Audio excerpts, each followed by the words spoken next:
Hello everybody, welcome back to another of our video lectures on basic algebra. Today we're going to be talking about theoretical probability. Now I have here written down a definition for probability. So the probability of an event occurring is the chance of it happening and is denoted as P of E. Now this is always going to be between 0 and 100%. It's either going to happen or it's not going to happen. You can't have anything less than 0%, and if it's less than 0%, it's the same as 0%. It means it's not going to happen. If it's more than 100%, it's still just 100% because it's guaranteed to happen. So a probability can be given as a percentage, a fraction, or a decimal. As a idea of a decimal or fraction, you would always put it between 0 and 1. So we would say P of E or E is got to be greater than or equal to 0 or less than or equal to 1. P of E being 0% means that the possibility of E happening is completely impossible. It cannot happen. P of E being 100% means that it's absolutely certain. We can calculate it through a ratio. P of E is given the number of favorable outcomes divided by the number of possible outcomes. We'll be using this a bit today. And we would always say that the possibility of something happening and the possibility of it not happening, when you combine those two probabilities, it's always going to be 100%. It either happens or doesn't happen. If there's a 60% chance it's going to rain today, that means there's a 40% chance it's not going to rain. You can't have it rain and not rain at the same time. So those two probabilities will always add up to 100%. So let's look at an example of how we can kind of work on these probabilities. So suppose that we're rolling a fair dice and we have our numbers 1, 2, 3, 4, 5, and 6. It's a 6-sided die. And what is the probability of rolling a 5? So there's only one 5. You can only roll 5 once. One possibility of it. So you would say 1, that is our number of favorable outcomes, divided by, and the total possible outcomes are 6 because there's 6 different sides on the die. So the probability of rolling a 5 is 1 over 6. Now let's say if we wanted to consider the probability of rolling an even number. Well, we have our even numbers are 2, 4, and 6. So we would say that our probability of rolling an even number is 3, 1, 2, 3, over our total of 6. And this can be simplified to 1/2. Now, we said earlier that the probability of not E plus the probability of E is equal to 100%. So let's consider looking back at our probability of rolling 5. What's the probability of not rolling 5?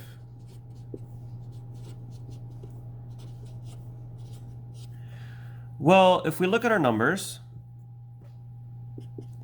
the numbers that are not 5 are 1, 2, 3, 4, and 6. We have 5 possible rolls that are not 5, and then 6 total rolls, so 5 over 6. Now, if you look, we have 1 over 6 here and 5 over 6 here, and we know that if we add these together, we should get 1. So if we look at this, 1 over 6 plus 5 over 6 equals 6 over 6, which is 1, or 100%.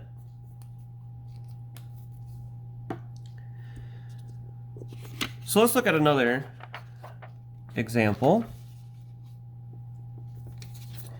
So it's a little bit more complicated. So suppose you have a bag of marbles with 5 blue ones, 14 red ones, and 9 green ones. So to make our lives easy, let's kind of add up our number of marbles. How many marbles do we have in the bag? This is going to give us the denominator for our fraction. So when you add these up, 5 plus 9 is 14. 14 plus 14 is 28. So 28 total marbles.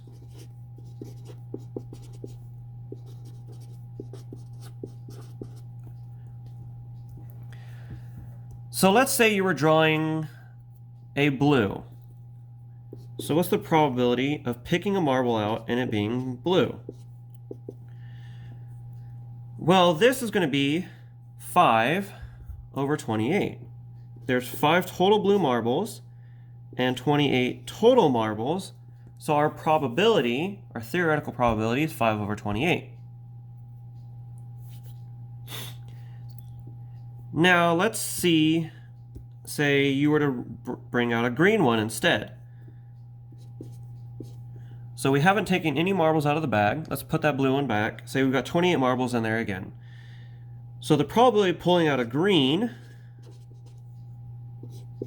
is now going to be 9 over 28.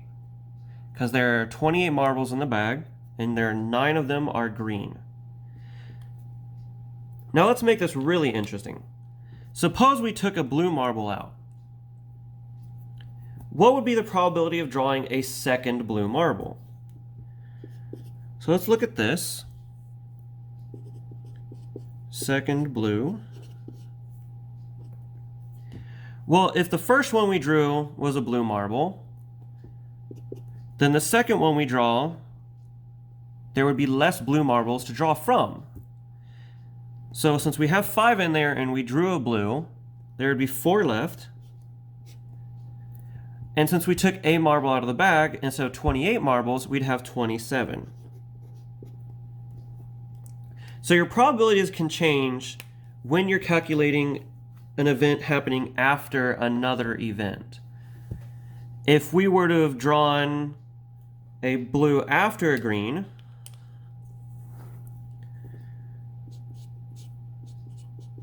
so blue after green.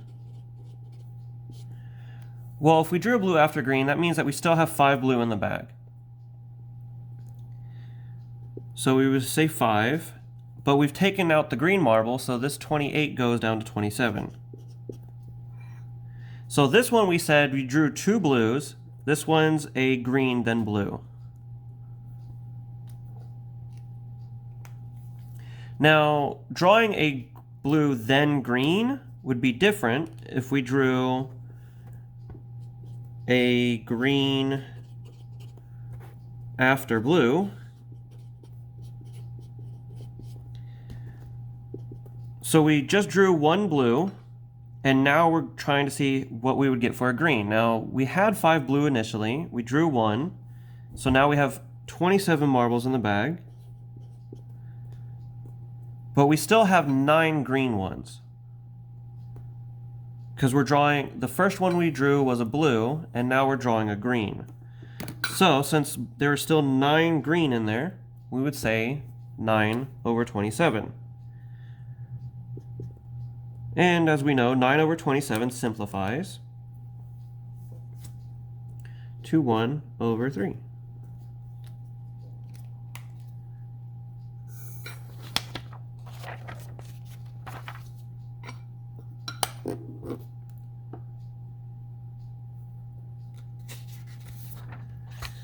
So let's look at a little raffle ticket question. So suppose that you bought 1 raffle ticket and 49 other people also bought raffle tickets. If a ticket is drawn at random, what is your chance of winning? So you own 1 ticket. So we would consider that for our P of winning is going to be 1. And then 49 other people bought tickets. That means 50 people total bought the ticket. There's 49 people and you, which totals out to 50. So your chance of winning is 1 in 50. Now, somebody has to win, no matter what. It's a raffle. A ticket's going to be drawn, and somebody's going to win that with that ticket. So the probability of you not winning is those other 49 people. And when you add those together, you'll get 50 over 50. 1 plus 49 is 50. And you end up with 50 over 50. There's a 100% chance of you winning, of somebody winning. So let's change the question a bit. Suppose that you bought a raffle ticket and one of the other 49 people was your friend or a family member, and the two of you are going to split the prize, so you combine your chances of winning. So the probability of you or friend winning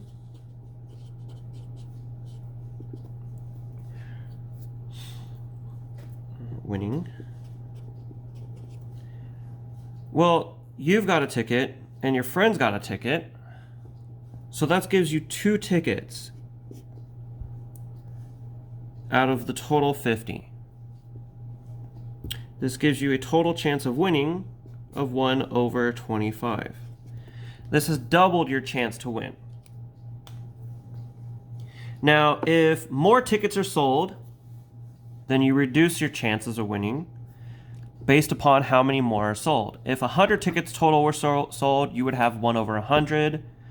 If 1,000 tickets were sold, you'd have 1 over 1,000. The number of tickets sold total is going to be at the bottom here. Number of tickets sold.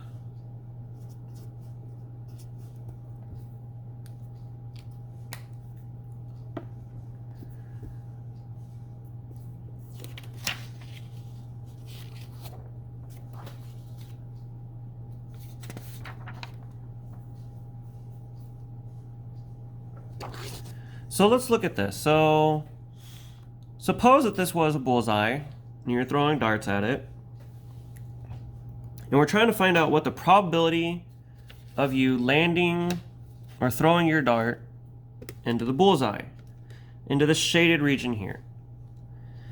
So what we would do is we would have to find out how much of this shaded region is of the total region.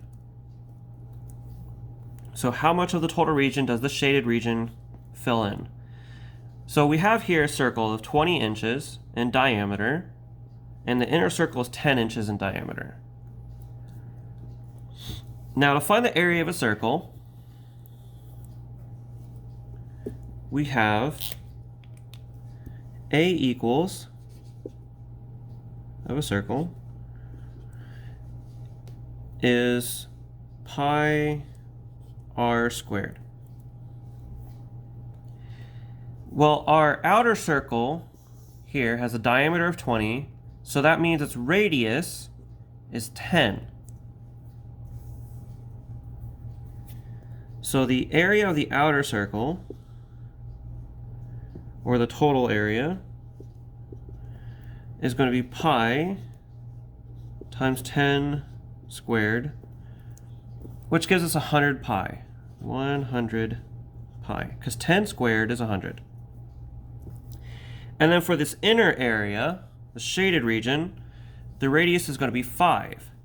So we would say area of inside is going to be pi times 5 squared, which is 25 pi. So now we find the probability of hitting the shaded region out of the total area that there is to hit. Well, our P of E,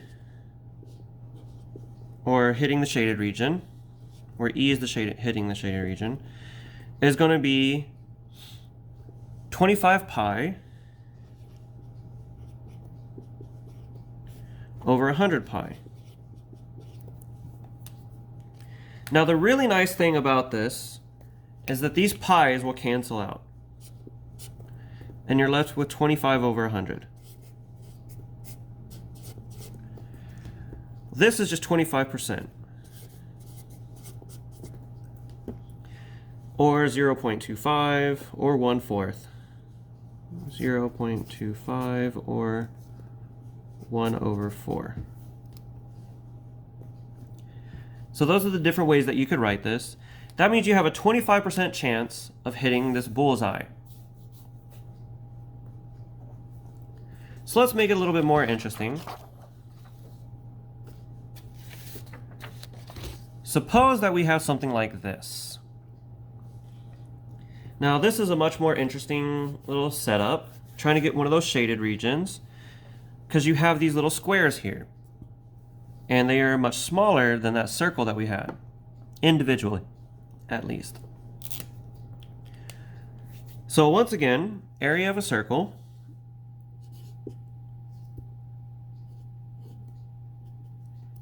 is pi r squared, and then the area of a square is just side times side, so side squared.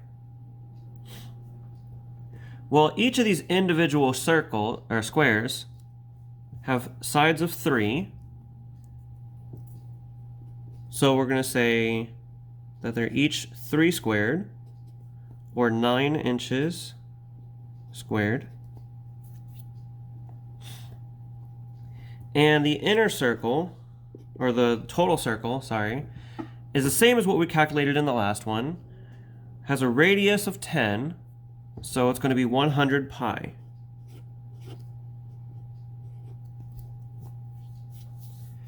Well, our shaded region, there's 4 of these here instead of just 1. So we don't want to consider only this 9.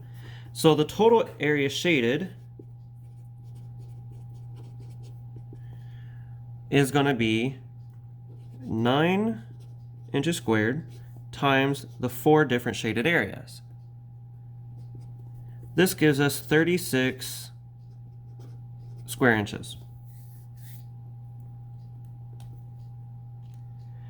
Now we can take our probability of hitting the shaded region. So our probability of hitting the shaded region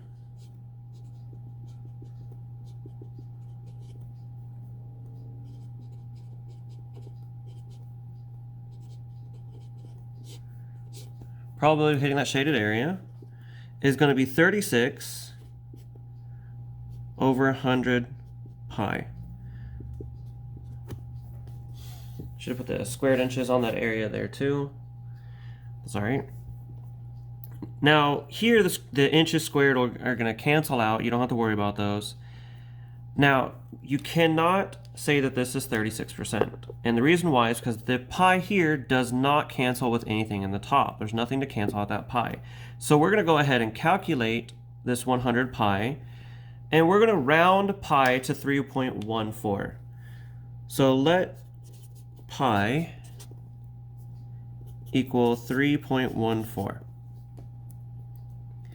So then this becomes 36 over 314.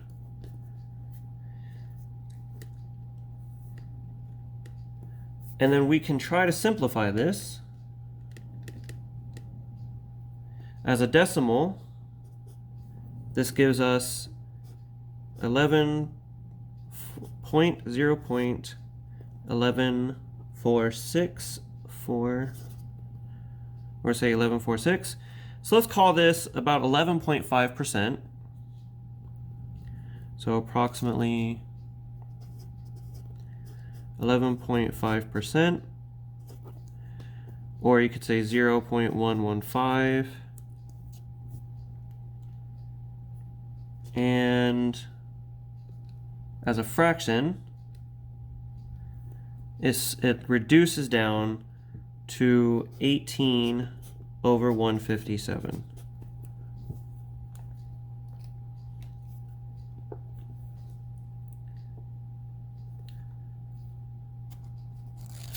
All right. So the last thing I want to talk about is the difference between theoretical probability and experimental probability. So let's go back, consider this here. We said that the theoretical probability was 25% of hitting a bullseye. So theoretical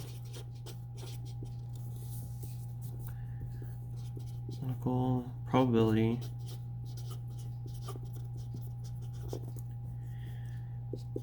P of E is supposed to be 25%. That's our theoretical probability. Now suppose that you threw 4 darts and all 4 of them were bullseyes. So suppose you threw 4 darts.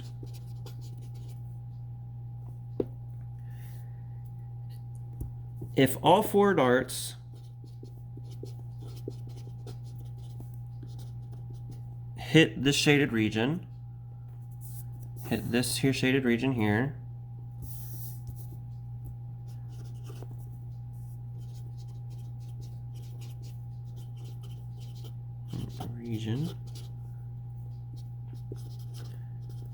then the experimental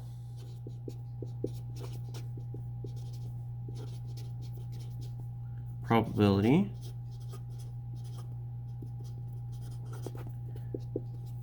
is 100%, because you landed all 4 of your darts. If you land only 1 of your darts, that's 1 out of 4, which would be 25%. If you landed 2 darts, then you would get 50%. 3 darts, 75%. Experimental probability does not always equal theoretical probability, and that's very important to remember. Experimental probability is what you get when you actually test it. Theoretical probability is what you would assume you would get, what you should get. If you were to throw 4 darts and got all of them, you get 100%. 5 darts, you might start missing some. If you threw 100 darts, more than likely only 25 of them will go into that space.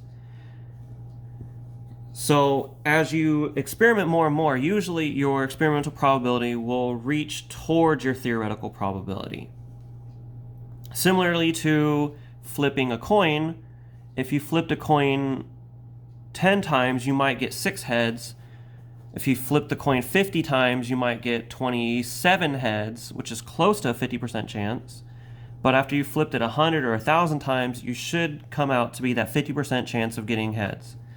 So that's the difference between theoretical probability and experimental probability. Sorry I didn't really write any of that down, but I hope you were paying attention to what I was saying. And I hope that this lecture helps you all out. And good luck, and have a good day.